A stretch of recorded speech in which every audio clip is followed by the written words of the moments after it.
The wind howled across the endless plains of New Mexico, carrying with it the scent of rain and smoke. A young woman stumbled along the dirt road, her dress torn, her face pale and streaked with tears. Her name was Clara, and she had been running for miles, from men who once promised her safety, but instead sold her trust for a handful of silver. Her boots sank into the wet soil as thunder cracked behind her. The sky was bruised and dark, and her strength was fading fast.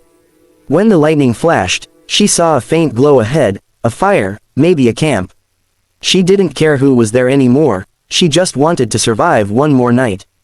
As she approached, she saw a tall figure standing beside a horse, broad-shouldered, wrapped in a worn leather coat, with long black hair tied at the back.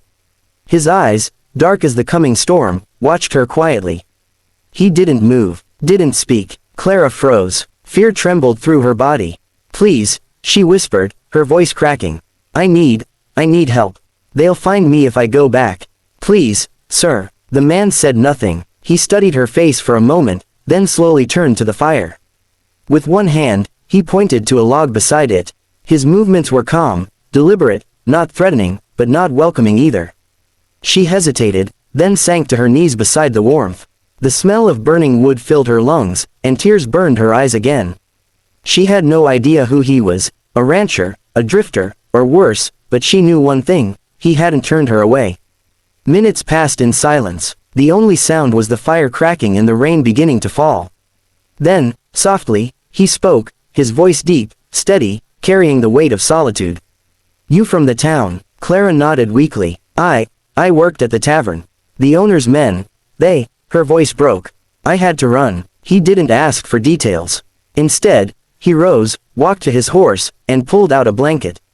He handed it to her without a word. When their hands brushed, she felt something she hadn't felt in months: safety.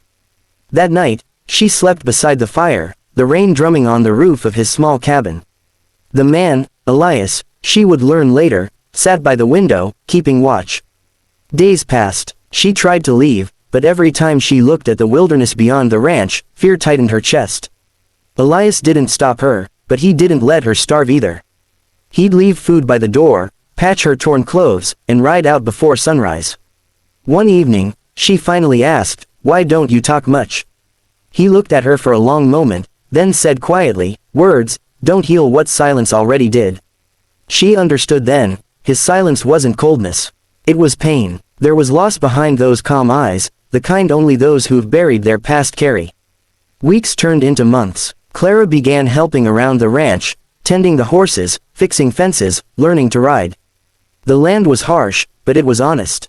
And Elias, in his quiet way, began to soften. Sometimes she'd catch him watching her with a faint, almost shy smile. One morning, she found him carving a small wooden horse by the corral.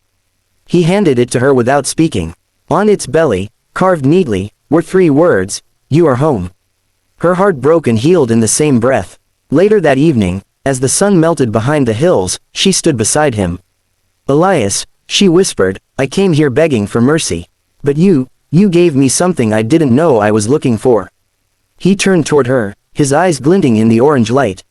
"What's that?" "A home," she said softly. For a long moment, he said nothing, then he reached out, brushing a strand of hair from her face.